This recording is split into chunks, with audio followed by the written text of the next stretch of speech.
Good morning and welcome to the Bobby Moore Stand. I'm Gary, and last night I got invited at very, very short notice, like 5 minutes, to go on 5 Live for the Monday Night Club with Mark Chapman, Rory, I think it's Rory Jennings, isn't it? Our old goalkeeper was on there, Joe Hart, and obviously Chris Sutton. I didn't know who would be on there. I didn't recognise anybody while I was talking to him. I didn't even know it was going to be a YouTube show. Like with video, I thought it was going to be 5 Live audio, but so that took me by surprise. I had to rush down the shed and get everything set up. So I got on there with 1 minute to spare. I had to sprint down the garden. You don't want to see me sprint. Before we watch it, if you haven't subscribed to the channel yet, please could you? The Bobby Moore Stand here on YouTube. Give the video a like and hit the bell notification icon. Really helps a lot. Yeah, let's get on with it. Enjoy the video. To West Ham. Sami Mokbel was reporting over the weekend, and he reported it on Saturday in Sports Report. Graham Potter's job is under threat. Plenty of demonstrations ahead of the match on Saturday. Thousands of West Ham fans protesting about how the club is run, calling for the chair, David Sullivan, and Vice Chair Karen Brady to stand down. Gary Killington from Hammers United joins us now, was part of the protest at the weekend. Evening, Gary. Hi, good evening. We were talking about Villa feeling flat at the moment and what's wrong. There's a flatness around West Ham, but that's mixed with more anger as well, you would say. Oh, very much so. Very much so. This is something that's been going on. You know, it's the gradual decline of the club, and it's the latest decline as well that's happened since Prague, really. You know, immediately after then, the following day, they put Declan Rice up for sale, and we've not looked back since. Literally, we've had a broken midfield since. But it's not just that. It's 15 years of mismanagement by the club, and that's what the protests have brought to the fore. When you say mismanagement, do you mean a sort of a kind of lack of a plan, a lack of a direction? I'm kind of thinking, Moyes going and then coming back as a sort of prime example. Well, yeah, that's one of the things. I mean, for instance, I mean that would feed into when you're talking about a plan. Up until 2010, till Sullivan and Gold arrived, we had 11 managers in our entire history in 110 years. Since then, 15 years, this will be the 9th manager, if you count the twice we had David Moyes. So it's really unacceptable. There's no forward planning. They make it up as they go along. At the moment, we're stuck. I mean, this is just an example. This is a pure example of how things work at West Ham. He undenied over getting rid of Lopetegui last year. We all knew he had to go at a certain point. He was going nowhere, but he hung on for another 6 weeks before he eventually got rid of him. He eventually decided to sign Potter. He offered him a 6-month deal. Potter rejected it. Not surprisingly, ended up giving him 2 years. Now he wants Potter to serve the rest of the term so that he doesn't have to pay another manager at the same time. So Sullivan is now trying to get a 6-month deal with Nuno. Nuno's not interested in a 6-month deal, apparently. Don't blame him either. So you're not going to get, there's always a short-term fix. And that's just with managers before we start to talk about players and before we start to talk about the legacy in the stadium. You know, it's a whole raft of things. They've taken what was West Ham and they've just destroyed it. You could, the short-term, long-term thing, you could, if you were being kind and fair to Graham Potter, say that Graham Potter is a project manager, is a long-term manager, and you look at 100%. you can look at what he's done at Ostersunds and what he did at Swansea, what he did at Brighton. But to be a long-term manager, you need patience, but the patience isn't there. But that's partly because it's against the background of everything else. Is that how you see it? You're 100% right. He needed 4 years to really click at Brighton. A slow building process up to the point where, you know, inherited the team from Chris Sutton and then gradually progressed year on year on year. There were some periods where he didn't win a game for ages. The trouble is with West Ham, there isn't that kind of patience. You know, we're not going to tolerate that really. His style of football is not really the style of football we like. So it's not as if, you've got You had Spurs playing very exciting football in the last couple of years. There are some people who they've still got a lot of affection for the outgoing manager there because of the brand of football that he played. Whereas this is turgid. If you look at his home record, for instance, home has got to be a sort of fortress. You've got to win more games at home. Now, it's partly the atmosphere. The atmosphere that it's just not intimidating at all. Stands are too far away from the pitch. Yeah. It's really come to the fore since Graham Potter's been there. And it's mainly because the passive approach of trying to draw games, overtly trying to draw games, which is what he tried to do last time against Palace. A really dull game, which one little slip up in the first half, in the second half, we ended up losing it 2-0. This time we ended up losing it 2-1. I genuinely, and I know that the other guys will come in next, but I genuinely couldn't believe how flat the atmosphere was when I did West Ham Chelsea on a Friday night. It was the atmosphere was great when Paqueta scored, and maybe even when West Ham fans thought they were going to go 2-1 up. But I mean, I know we can't all live in the past, but you go back to the sort of, Upton Park days. That would have a very different context to it, that game. But they did lose 5-1. No, I'm talking at the start, Chris. I'm talking at the start and at home to Chelsea Friday night London derby, and it was. You're absolutely right. Yeah, you're absolutely right. There was never a quiet home game against Chelsea or Tottenham or anyone. The Tottenham game last week, it was awful. It was awful. And the main reason for that is, and this is across football now, but very much at West Ham, I've got 2 sets of season tickets, and the 2 recent ones that I've got, they're the most expensive ones that you can get in a 1966 club. Well, it's just sort of near the tunnel. Got a good view of everything, as good as it gets in that ground.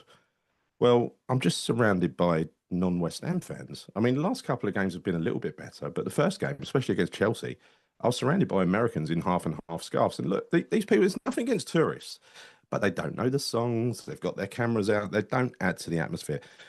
My other 2 seats are in the Bobby Moore Lower, which historically in the old ground was always where the atmosphere was generated from. Same in this ground to start with. But honestly, around me in the Bobby Moore Lower last year, tourists popping up here, there and everywhere. They've just never been to the ground before. And that's an arrangement the club's got with a tourism company. They arrange trips. You come over, you get your flights, you get your match ticket. They're literal tourists. What did you find? Gary, Can I just ask Joe one? Yeah, you can. Can I just ask Joe one? What did you find it was like there?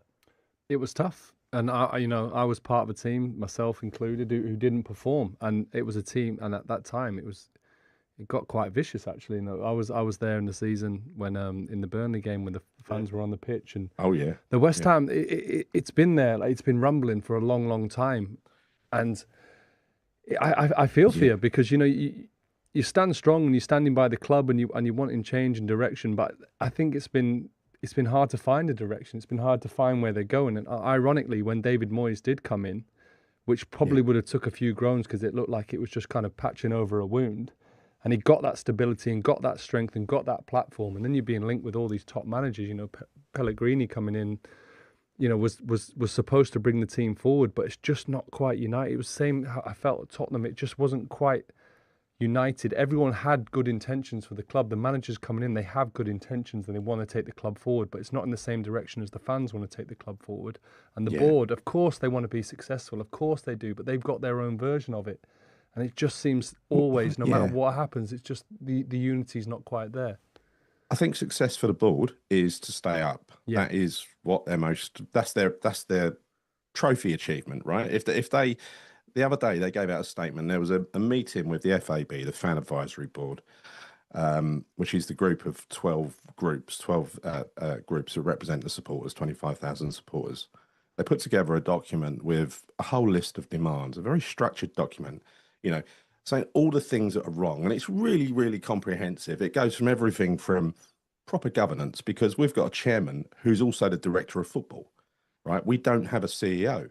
Karen Brady kind of acts as a CEO. It's everything the structure of the club, all the way down to ticket pricing. Like they tried to remove concessions last year. They have put 10% year-on-year price increases, on season tickets for last year during a cost of living crisis, when their cost of delivering those tickets doesn't increase because we're getting 10 million off of the taxpayer every year to subsidise the stadium The actual cost to the club is £3 a seat per game, and yet 10% year-on-year increases.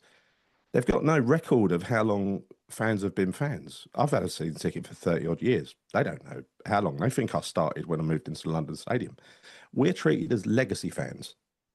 Everybody who's fallen by the wayside, apparently 29,000 season ticket holders have walked away recently. They've been replaced by God knows who, because we've got a huge fan base. There will always be takers for the tickets. They know that. And they want to replace us legacy fans who came from Upton Park with new fans. That's the plan. People who don't complain, who don't know what good looks like. Yeah. The ambition is missing. I'll give you an example. They've been twice. I mean, we got relegated once under them, which was season 1 with Avram Grant. But since then, there've been, I think, 2 occasions where we've been in relegation trouble around Christmas. They're the only 2 times out of 15 years that David Sullivan has actually gone out and spent money and signed players, because literally the only objective is to stay in the division, nothing else.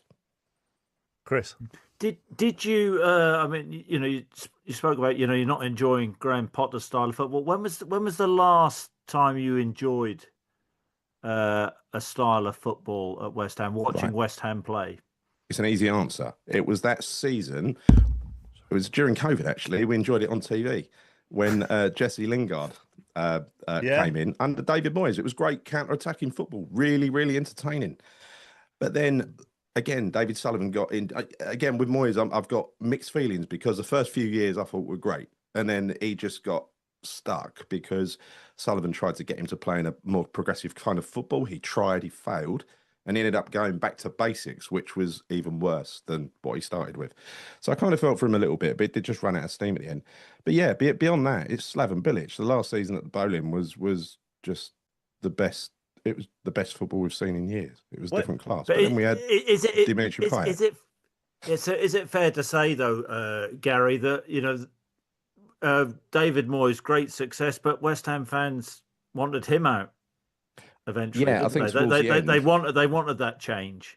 What happened was, not everybody. It depends who you talk to. I know people who didn't want him to go, but I think it's fair to say, over 50%, the majority of people wanted him to go. And what should have happened was that after we won that trophy in Prague, because we nearly got relegated that season, it was a bad season in the league. He should have left as a hero after winning that trophy. And we would have all clapped him off, put a statue up of him outside.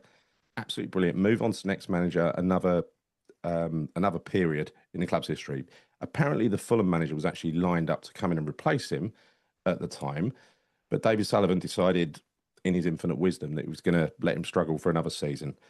He let him struggle for another season. This is when Tim Stighton came in, director of football. So again, no plan. He just appears. David Moyes can't work with the director of football, refuses to. So he ended up with a 3-way split in the transfer window. They were all taking a few each, right?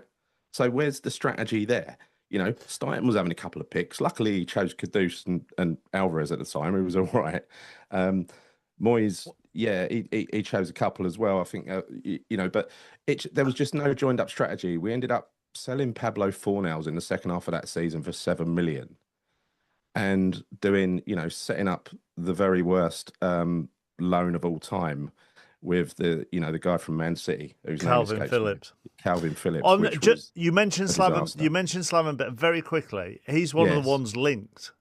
And I read that and thought, blimey, really? If you read that, how do you see it? I don't. And look, Slaven Bilic has been a long time since he managed West Ham. I think that season everything clicked. He got the inheritance of the Sam Allardyce defence, which was solid. He added Payet, he added Lanzini and a few others.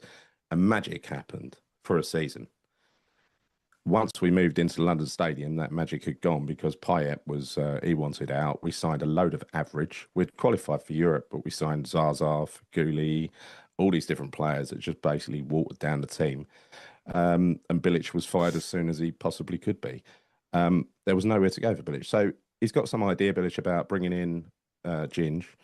And Noble, people to work alongside him. So Collins, he's a cult hero at West Ham. We love James Collins, and also and further down the line, bringing Julian Dix. But someone on Twitter said today, it feels like bring your friend to work day sort of thing. Gary, thank you very much for coming on. Gary Killington from Hammers United with us on the Monday Night Club. Whose boat would you rather be in at the moment, Rory? West Ham's or Wolves? That's a really good question. I think I was thinking as Gary was talking that West Ham are kind of it's the last of the old school ownerships, isn't it? It's the sort of childhood fan made good. Interesting choice of industry. Running it without any real kind of plan other than obviously wants to own West Ham. I think he probably wants them to be a success. I suspect that Gary's not far off that as long as they stay in the division, they're not prepared to take any real risks. I've always found they spent money, Rory. The last couple of seasons, I think they've spent over £250 million. I mean, yeah, I think that they probably, the issue with West Ham is less, it's wisdom rather than will, isn't it? That's what's lacking. Like they're trying, they just don't really know what they're trying to do. There's obviously a total lack of vision and joined up thinking at the club. Okay, I hope you enjoyed it. Like I said, there was zero prep went into that. It was literally off the top of my head, different type of challenge.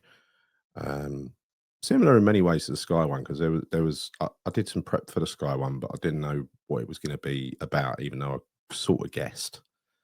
Tonight, I had no clue. I mean, again, you think the same day it'd be a similar sort of news cycle. It sort of was, but obviously you get a few different, more challenging questions there.